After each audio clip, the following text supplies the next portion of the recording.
Mr. Speaker, I am pleased to provide an update to this House and the public on my meetings in the United Kingdom and Europe, including the annual Joint Ministerial Council with the United Kingdom government. Mr. Speaker, the development of business opportunities for Bermuda and London was the focus of my first 3 days of the trip, where I was able to support the Bermuda Business Development Agency, London Executive Forum, the Bermuda FinTech Forum, and Beyond Convergence hosted by ILS Bermuda. In addition to participating in the events, I hosted a number of meetings with persons interested in investing in Bermuda. Mr. Speaker, Bermuda continues to translate its excellent reputation into economic growth. Eric Bertrand, founding partner of Centaur Fund Services, praised the BDA Forum, his first as an industry's participant, where he spoke on a panel about innovative trends in alternative assets. Mr. Bertrand said in 2015, when we decided to establish, I'm quoting now, Mr. Speaker, in 2015, when we decided to establish an offshore jurisdiction, we had options, but we decided Bermuda was the place for us to do business. 3 years later, we've grown from 1 to 16 people in our Hamilton offices, so it proves our point. He went on to continue to say, Mr. Speaker, and I quote, "I wanted to share our story that Bermuda is a jurisdiction of choice and a great place in which to complete a global presence. We have several offices around the world, but Bermuda is a very important one for us." End quote. Mr. Speaker, last Tuesday, along with Bermudian insurance pioneer Brian Dupereau, I participated in the opening panel at the Bermuda FinTech Forum. The forum attracted investors, tech industry professionals, support industries, and leaders of several recent Bermuda startups. The discussion, titled Innovation Island, Why Industry Pioneers Choose Bermuda, highlighted Bermuda's history of innovation in insurance and compared Bermuda's role in that industry's evolution with the current disruption seen in fintech. Mr. Speaker, I endorse the comments of the CEO of the BMA, Mr. Jeremy Cox, who said, "London is an important market for Bermuda." So this offered us a great opportunity to educate, raise awareness, and answer in-depth questions. The BMA was proud to participate in an initiative that raised Bermuda's profile and underscored our world-class regulatory reputation. End quote. Mr. Speaker, while overseas, I had the opportunity to host 2 networking receptions for Bermudians living in the United Kingdom organized by the London office. The first event was the annual networking reception in London. It is an opportunity for Bermudians to network amongst themselves and with the industry participants at the BDA who were attending the BDA forum at the same time, engage directly with myself on the issues they feel are crucial. The second event was a result of a promise I made last year to reach out to those Bermudians further north. The event was held in Nottingham, the first of an annual series in different locations outside of London. I was honored to see Bermudians still very much connected to their home and remaining in contact with Bermudians across the United Kingdom, supporting each other on a daily basis. What was most gratifying about the interactions, Mr. Speaker, is that a vast majority of Bermudians living in the United Kingdom planned on returning to Bermuda after they completed their studies and skills training. I pledge that the government will execute its plans to ensure that there is a place for them here when they return home. Mr. Speaker, the London office will take extra steps to ensure that they are available to those in the United Kingdom as far as Scotland and even throughout Europe.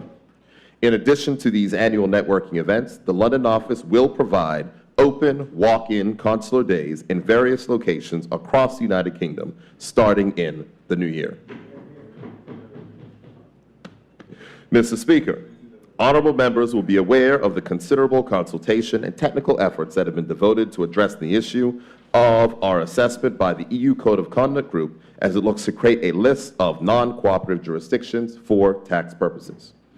A principal focus of my time in Europe was to engage at the political level of the European Union to build relationships in Brussels for Bermuda.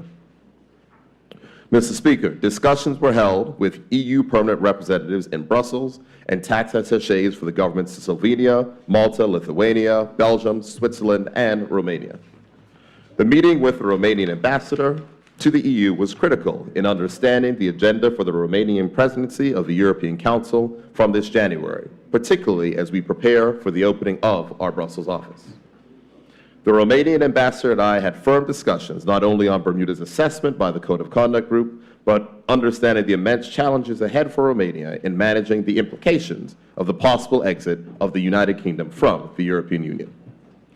Mr. Speaker, the consistent message delivered and conveyed to all EU member states with whom I met is that Bermuda is a high-quality jurisdiction that has been a leader in global tax transparency. Mr. Speaker, following my meetings in Brussels, I returned to London, and it is important to renew Bermuda friendships. In this regard, I had the opportunity to re-engage with key stakeholders of the UK Houses of Parliament through a meeting with the Britain-Bermuda all-party parliamentary group. Together with the chair, Sir David Amos, MP, and the Bermuda London office, a program of key engagement events with the all-party parliamentary groups have now been agreed and began with this initial meeting. These scheduled events were developed with a view to cultivate an accurate understanding of Bermuda and where we see our agenda for the future, essentially making our friends before we need them. Mr. Speaker, honorable members will be aware that the UK government organizes an annual meeting for the leaders of the overseas territories to engage with ministers on points of mutual interest. Mr. Speaker, I was joined by the honorable member, the Minister for the Cabinet Office.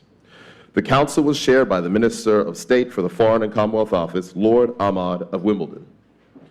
Mr. Speaker, honorable members will also be aware of the significant political issues unfolding daily in the United Kingdom. In an effort to provide information to the overseas territories, the Joint Ministerial Council heard from the Parliamentary Undersecretary of State at the Department for the Exiting of the European Union, Robin Walker, MP. With the ongoing uncertainty surrounding virtually every aspect of the Brexit debate, the impact of the UK leaving the EU on the overseas territories will continue to be monitored by this government, and Bermuda made ready for any scenario. Minister Robin Walker assured leaders that the UK is obligated under the Constitution for setting the framework with which works for the entire UK family, including the overseas territories, and to take into account any current relationship with the EU. Mr. Speaker, following the debate and vote in the UK Parliament next week, I may be better placed to update honorable members and the public on issues related to free movement throughout the EU, continued access to the Schengen area as British overseas territory citizens, and the impact, if any, on those Bermudians who possess a British citizenship passport. Initial indications are that those Bermudians who do possess a British citizenship passport will be subject to the terms of the withdrawal agreement, whether a deal is passed the UK Parliament or a no-deal scenario arises with no arrangements in place.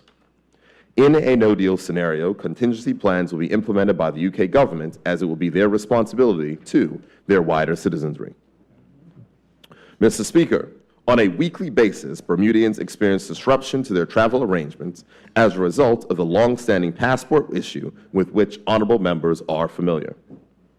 While at the JMC, Minister Brown held a productive meeting with representatives of Her Majesty's Passport Office, and we believe we have moved closer to resolving the problem of Bermuda passports being printed and issued in the United Kingdom. We had firm assurance, this time at ministerial level, that the matter will be resolved. I will continue to press the United Kingdom government on this issue until an acceptable solution is in place. Mr. Speaker, this was my second attendance at the Joint Ministerial Council, and doing so against the backdrop of such significant issue as Brexit reinforced the necessity for overseas territories generally, and Bermuda in particular, to continue the work to diversify our economy and promote economic growth to the benefit of our people here at home. The sustainability of our quality of life and the necessary improvement of the lives of our citizens is squarely our responsibility. Global trends and the competing political interests among the EU family of nations demands that local governments do all they can to insulate their economies, their communities, and their development from these events, which are far beyond our influence and control. Thank you, Mr. Speaker.